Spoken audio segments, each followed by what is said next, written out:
ഭദ്രൻ്റെ രണ്ടാം കെട്ട്. രചന സംഭാഷണ മൈഥിലി മിത്ര. ഭാഗം 26.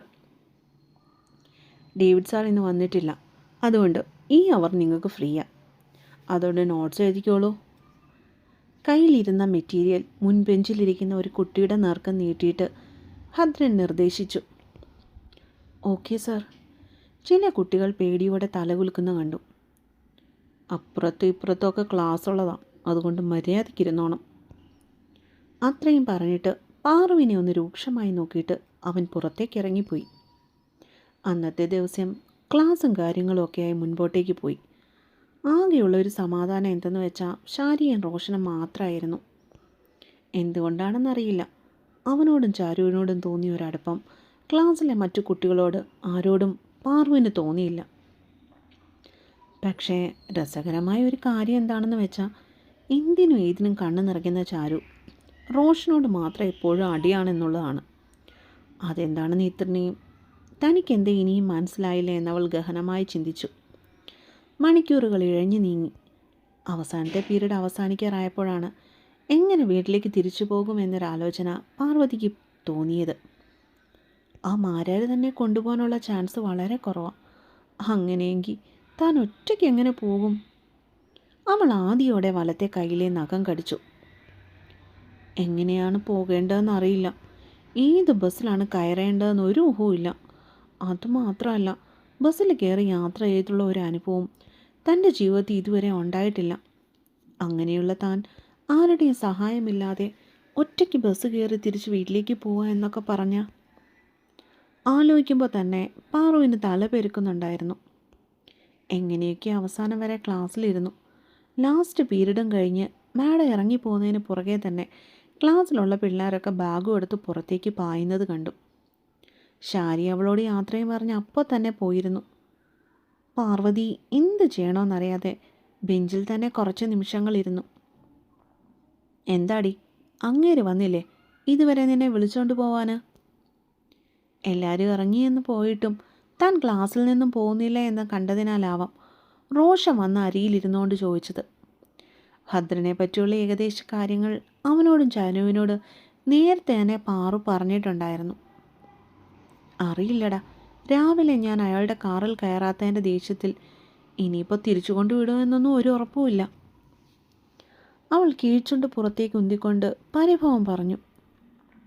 നിന്റെ വീട് എവിടെയാണെന്നാ പറഞ്ഞേ? മാത്തൻ ചോദിച്ചു. കണിയാപുരം. മഹാദേവൻ്റെ അമ്പലത്തിനടുത്തെങ്ങാനും ആണോ? അവൻ്റെ മുഖത്ത് സന്തോഷം അലയടിക്കുന്ന പാറു ശ്രദ്ധിച്ചു. അതേലോ, അത് തന്നെയല്ലേടാ പൊട്ടാ നീ ഉച്ചയ്ക്ക് ചോദിച്ചപ്പോഴും ഞാൻ പറഞ്ഞേ. നീ എന്താലോചിച്ചുകൊണ്ടിരിക്കുമായിരുന്നപ്പോൾ? എൻ്റെ പെണ്ണേ, നീ ഒന്ന് ക്ഷമി. അപ്പം ഞാൻ വേറെ എന്തോ ആലോചിച്ചുകൊണ്ട് നിന്നതാ. റോഷൻ അവളുടെ തലയിൽ ഒരു കൊട്ടു കൊടുത്തുകൊണ്ട് പറഞ്ഞു. ഓ, ക്ഷമിച്ചിരിക്കുന്നു. വേദനിച്ച തല ഒന്ന് തൂത്തുകൊണ്ട് അവളും മാത്തൻ പറഞ്ഞിരിക്കുന്ന അതേ ടോണിൽ മറുപടി കൊടുത്തു. അയാൾ നിന്നെ കൊണ്ടുപോകാതെ പോകുന്നെങ്കിൽ അങ്ങ് പോട്ടെന്നേ. നിന്നെ ഞാൻ കൊണ്ടുവിടാടി മുത്തേ. സത്യം? പെണ്ണ് കണ്ണുകൾ വിടർത്തിക്കൊണ്ട് ചോദിച്ചു. സത്യം ഡി, അല്ലാതെ ഞാൻ എൻ്റെ ചങ്ങനെ ഇവിടെ ഒറ്റയ്ക്കിട്ടിട്ട് പോകുന്നത് നിനക്ക് തോന്നുന്നുണ്ടോ? അവൻ അവളുടെ മൂക്കിൻ തുമ്പിലൊന്ന് വിരൽ കൊണ്ട് തട്ടിക്കൊണ്ട് പുഞ്ചിരിച്ചു. എൻ്റെ ചക്കര മാത്തൻ. പാറു അവൻ്റെ രണ്ട് കവിളിലും പിടിച്ചൊന്ന് വലിച്ചു വിട്ടു. എന്നാൽ നമുക്ക് പോയാലോടി? അയാൾ വരുന്ന സമയം കഴിഞ്ഞില്ലേ? ഇനി നിന്നെ ഇട്ടിട്ട് പോയതാണേലോ? അവൻ സംശയത്തോടുകൂടി ചോദിച്ചു. പോയെങ്കിലങ്ങ് പോട്ടെ, എന്നെ നീ കൊണ്ടുവിട്ടാൽ മതി. പാർവതി സന്തോഷത്തോടെ തുള്ളിച്ചാടി. അവരിരുവരും ക്ലാസ് റൂമിന് വെളിയിലേക്കിറങ്ങി. സ്റ്റാഫ് റൂമിന് മുൻപിലൂടെ നടക്കുമ്പോൾ പാറു അകത്തേക്കൊന്ന് പാളി നോക്കി. ഇല്ല, അയാളുടെ സീറ്റ് ഒഴിഞ്ഞു കിടക്കുകയാണ്. ഇനിയിപ്പോൾ അയാൾ എന്നെ ഇട്ടിട്ട് പോയതാണെങ്കിലോ? അവൾക്ക് സംശയമായി. എടി, അങ്ങേര് നിന്നെ ഇട്ടിട്ട് പോയെന്നാ തോന്നുന്നേ. വാടി, ഞാൻ വീട്ടിൽ കൊണ്ടുവിടാം. മാത്തം പറഞ്ഞപ്പോൾ അവൻ്റെ കൈയും പിടിച്ച് പാർക്കിങ്ങിലേക്ക് പതിയെ നടന്നു. അങ്ങോട്ടേക്ക് ചെന്നപ്പോഴേക്കും കണ്ടു കാറു ഇരമ്പിപ്പിച്ചുകൊണ്ട് നിൽക്കുന്ന ഭദ്രനെ. അയാൾ എന്തുകൊണ്ടാണ് വണ്ടി സ്റ്റാർട്ട് ചെയ്തിട്ട് അതിലിരുന്നു കൊണ്ട് തന്നെ ഉറ്റുനോക്കുന്നതെന്ന് മനസ്സിലായില്ല. ഇനിയിപ്പോൾ കൂടെ ചെല്ലാനാണോ? അല്ലെങ്കിൽ തന്നെ ഞാനെന്തിനാ കൂടെ ചെല്ലുന്നേ? അയാൾ എന്നെ വിളിച്ചില്ലല്ലോ. ഇനി മാരാര് വിളിക്കാതെ അങ്ങേരുടെ കാറിൽ കയറിയ ചീത്ത ഇറക്കി വിടില്ലെന്ന് ആര് കണ്ടു? അവൾ ഭാവഭേദമൊന്നും കൂടാതെ ഭദ്രൻ്റെ വശത്തേക്ക് നോക്കാനേ പോയില്ല. പതിയെ റോഷൻ്റെ പുറകെ തന്നെ നടന്നു. തൊട്ടടുത്തുള്ള സ്റ്റുഡൻസിൻ്റെ പാർക്കിങ്ങിൽ നിന്നും റോഷൻ ബൈക്ക് എടുത്ത് സ്റ്റാർട്ട് ചെയ്ത് തൻ്റെ മുൻപിൽ കൊണ്ട് നിർത്തിയപ്പോഴേക്കും പാർവതിയുടെ കണ്ണുകൾ തന്നെ നോക്കുന്ന ഭദ്രന് നേർക്കായിരുന്നു. അവൾ ദേഷ്യത്തോടെ അവനെ ഉറ്റുനോക്കിയിട്ട് പതിയെ റോഷൻ്റെ പിന്നിലേക്ക് കാലുകളും ഇരുവശങ്ങളിലേക്ക് ഇട്ടുകൊണ്ട് കയറിയിരുന്നു. മാതാ, വിട്ടോടാ. പറഞ്ഞത് മാത്രം ഓർമ്മയുണ്ട്. ഒരു കൊടുങ്കാറ്റിൻ്റെ വേഗതയിൽ അവൻ്റെ ബൈക്കിലിരുന്ന് പറക്കുകയാണെന്ന് തോന്നിപ്പോയി പാർവതിക്ക്. എടാ, ഇത്തിരി പതുക്കെ ഓടിക്ക്. അവൻ്റെ പിറകിൽ അള്ളിപ്പിടിച്ചിരുന്നു കൊണ്ട് പെണ്ണ് അലറിക്കൂവി. കോളേജിൻ്റെ ഗേറ്റും കടന്ന് അവരുടെ ബുള്ളറ്റ് റോഡിലേക്ക് ഇറങ്ങി. എടി, അങ്ങേരുടെ വണ്ടിയല്ലേ നമ്മളെ ഫോളോ ചെയ്യുന്നേ? ഭദ്രൻ്റെ കാർ തങ്ങളുടെ ബൈക്കിന് ചേസ് ചെയ്യുന്നു എന്ന് മനസ്സിലാക്കിയത് കൊണ്ടാണ് റോഷൻ അവളോട് അങ്ങനൊരു സംശയം ഉന്നയിച്ചത്. ആണല്ലോടാ, ഇയാൾ എന്തിനാ നമ്മുടെ പുറകെ ഇങ്ങനെ അടിച്ചു കുത്തി വരുന്നത്? ആർക്കറിയാം. റോഷൻ പറഞ്ഞു നിർത്തിയതും പൊടുന്നനെ ഭദ്രൻ്റെ വണ്ടി അവരുടെ ബൈക്കിന് തൊട്ടു മുൻപിലേക്ക് ഇടിച്ചു കയറി നിന്നിരുന്നു. പാർവതി ഇറങ്ങ. ഡ്രൈവിംഗ് സീറ്റിൽ നിന്ന് ഇറങ്ങാതെ തന്നെ ഭദ്രൻ അവളോട് കളിപ്പിട്ടുകൊണ്ട് പറഞ്ഞു. ഞാൻ റോഷൻ്റെ കൂടെ വീട്ടിലേക്ക് പൊയ്ക്കോളാം. പെണ്ണ് നിഷേധാർത്ഥത്തിൽ തലയാട്ടിക്കൊണ്ട് ബൈക്കിൽ നിന്ന് ഇറങ്ങാൻ വിസമ്മതിച്ചു. ഇനിയിപ്പോൾ കാറി കയറിയ മാരാര് തൻ്റെ പൊടി പോലും ബാക്കി വയ്ക്കുമോ എന്നുള്ളൊരു ഭയം അവളിൽ അപ്പോൾ മുട്ടിട്ട് കഴിഞ്ഞിരുന്നു. നീ ഇറങ്ങുന്നോ അതോ? ഒന്നുകൂടി കലിപ്പിട്ട് പറയുന്നവൻ്റെ മുഖത്തേക്ക് അവൾ പേടിയോടെ നോക്കി. അവിടുത്തെ ഭാവങ്ങൾ വ്യക്തമല്ല. ഇന്ന് ക്ലാസ്സിൽ നടന്ന ഓരോ കാര്യങ്ങളിലും മനസ്സിലേക്ക് ഓടിയെത്തിയപ്പോൾ പേടി മാറി ഒരുതരം അമർഷം അവളിൽ ഉടലെടുക്കുന്ന അവൾ അറിഞ്ഞു. സാർ, അവളെ ഞാൻ കൊണ്ടുവന്ന് വിട്ടോളാം. പാർവതിയുടെ കൈകളുടെ മുറുക്കത്തിൽ നിന്നും തന്നെ അവളുടെ താല്പര്യമില്ലായ്മ റോഷൻ മനസ്സിലാക്കിയിരുന്നു. അത് തീരുമാനിക്കേണ്ടത് കളത്തിങ്കിലെ റോഷൻ മാത്യു അല്ല. അതുകൊണ്ട് മര്യാദയ്ക്ക് അവളെ ഇറക്കിവിട്. ഭദ്രൻ്റെ ദേഷ്യത്തോടെയുള്ള സംസാരത്തേക്കാൾ കളത്തിങ്കൽ റോഷൻ മാത്യു എന്നുള്ള വിളിയാണ് അവനെ കൂടുതൽ ഞെട്ടിച്ചത്. കാരണം വീട്ടുപേര് മനസ്സിലായെങ്കിൽ തൻ്റെ ബാക്കി വിവരങ്ങളും ഇയാൾക്കറിയാവുമെന്ന് അവൻ ഊഹിച്ചു. ഞാൻ പൊയ്ക്കോളാം മാത്ത. ഇനി ഇതിൻ്റെ പേരിലൊരു പ്രശ്നം വേണ്ട. പാർവൻ്റെ അവൻ്റെ ചുമലിനൊന്ന് തട്ടി പുഞ്ചിരിച്ച് കാട്ടിയിട്ട് ബൈക്കിൽ നിന്നും പതിയെ ഇറങ്ങി. പോട്ടെടാ, ഇനി മണ്ടേ കാണാം. ഒരിക്കൽ കൂടി യാത്ര പറഞ്ഞിട്ട് അവൾ ഭദ്രൻ്റെ കാറിൻ്റെ കോ ഡ്രൈവിംഗ് സീറ്റ് തുറന്നിട്ട് അകത്തേക്ക് കയറി. ശേഷം വിൻഡോ ഗ്ലാസ്സിലൂടെ റോഷനെ ഒന്നുകൂടെ നോക്കിക്കൊണ്ട് കണ്ണ് ചിമ്മി കാട്ടി. ഭദ്രൻ്റെ കാർ മുന്നോട്ടേക്ക് പോകുന്നത് നോക്കി കുറച്ചു നേരം അവിടെ നിന്നവൻ ശേഷം ബുള്ളറ്റ് റിവേഴ്സ് എടുത്തിട്ട് വീട്ടിലേക്ക് ഓടിച്ചു.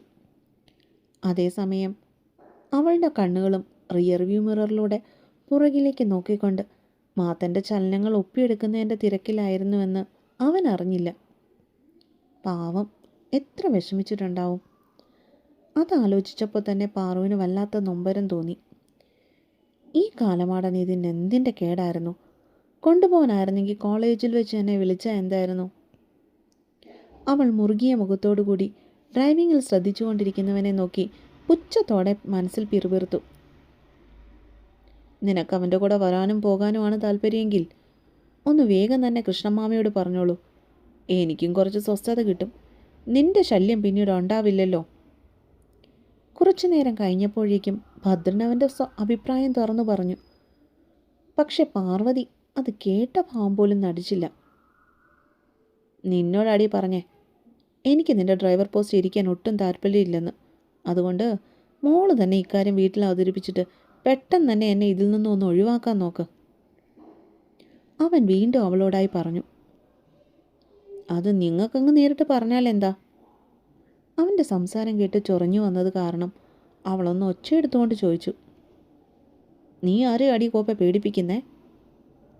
പാർവതിയുടെ ചോദ്യം ഇഷ്ടപ്പെടാത്തതുപോലെ അവനും ചൊടിച്ചു.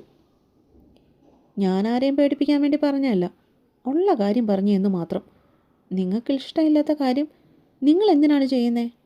ഇപ്പോഴും നിങ്ങളുടെ കാറിൽ കയറാൻ ഞാൻ വന്നില്ല. എൻ്റെ ഫ്രണ്ടിൻ്റെ കൂടെ പോയ എന്നെ നടു റോഡിൽ വെച്ച് വണ്ടി തടഞ്ഞ് ബലമായി കയറ്റിക്കൊണ്ടുവന്നാണ് നിങ്ങൾ. അല്ലാതെ നാണമില്ലാതെ ഭദ്രന്മാരുടെ പുറകെ ഞാൻ വന്നിട്ടില്ല. ഇനിയൊട്ട് നടക്കുവാൻ താല്പര്യവുമില്ല. അതുകൊണ്ട് എന്നെ ഒഴിവാക്കേണ്ട ആവശ്യം നിങ്ങളുടെ ആയതുകൊണ്ട് അത് നേരിട്ട് എൻ്റെ മുത്തശ്ശനോട് പറയുന്നതായിരിക്കും ശരി. ഉള്ളിൽ കെട്ടിക്കിടന്ന അവളുടെ ദേഷ്യം അവൾ പോലും അറിയാതെ പുറത്തേക്ക് ചാടി. നീ ആരോട്ടടി കോപ്പെ കിടന്ന് തുള്ളുന്നേ? പെണ്ണിൻ്റെ സംസാരം ഇഷ്ടപ്പെടാത്ത രീതിയിൽ ഭദ്രൻ പൊടുന്നനെ വണ്ടി റോഡിൻ്റെ സൈഡിലേക്ക് സഡൻ ബ്രേക്ക് ഇട്ട് നിർത്തി. ഞാൻ ആരോടും തുള്ളാൻ വന്നില്ല. എൻ്റെ അടുത്ത് വെറുതെ തുള്ളണ്ടെന്ന് മാത്രമേ ഞാൻ പറഞ്ഞുള്ളൂ. അല്ല, അറിയാൻ മേലായിട്ട് ചോദിക്കുക, കണിയാപുരത്തെ നല്ലവനായ ഭദ്രന്മാർക്ക് എന്തിനാണ് എൻ്റെ മുത്തശ്ശനെ ഇത്രയ്ക്കും പേടി? പാർവതി കാറിലിരുന്നുകൊണ്ട് പൊട്ടിച്ചിരിച്ചു, അതും പുച്ഛത്തോടെ. പെണ്ണായി പോയി, അല്ലായിരുന്നെങ്കിൽ ഇതിനുള്ള മറുപടി ഞാൻ പണ്ടേ തന്നേനെ. അവളെ നോക്കി ഒന്ന് ദഹിപ്പിച്ചതിന് ശേഷം അവൻ വേഗത്തിൽ വണ്ടി മുന്നോട്ടേക്ക് പായിച്ചു. പാർവതിയോടുള്ള ദേഷ്യം മുഴുവനും അവൻ ആക്സിലറേറ്ററിൽ ചവിട്ടി തീർത്തപ്പോൾ പെണ്ണ് സകല ദൈവങ്ങളെയും വിളിച്ചുകൊണ്ടാണ് അതിനുള്ളിലിരുന്നത്.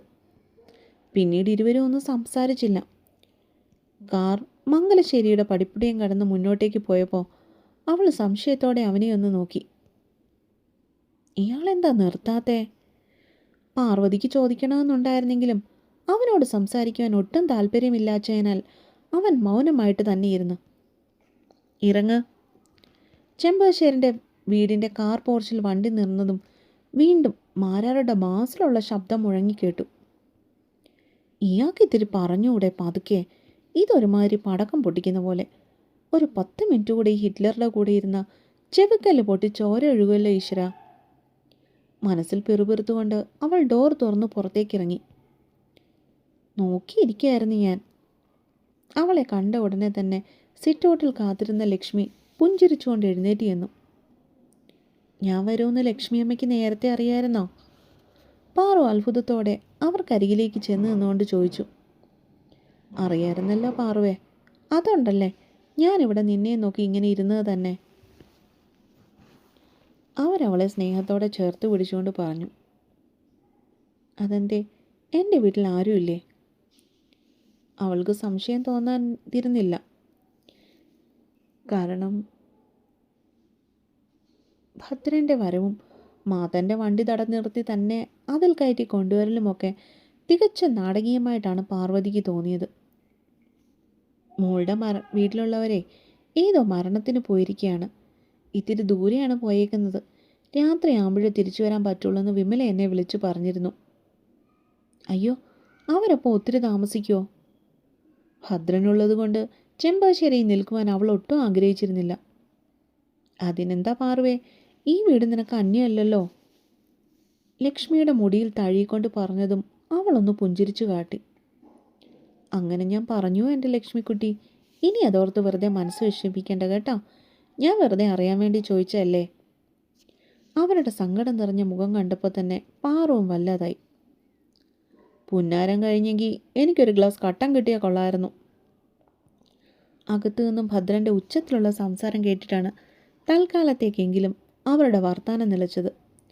അവളുടെ കൈയും പിടിച്ചുകൊണ്ട് ലക്ഷ്മി അകത്തേക്ക് കയറി. അപ്പോൾ കാത്തിരിക്കുക കേട്ടോ, അടുത്ത പാട്ടുമായിട്ട് വേഗം വരാവേ. ഇന്നേ ഇച്ചിരി വലിയ പാട്ടാണ് തന്നത്. അപ്പോൾ കമൻറ്റുകളൊക്കെ പെട്ടെന്ന് പോന്നോട്ടെ.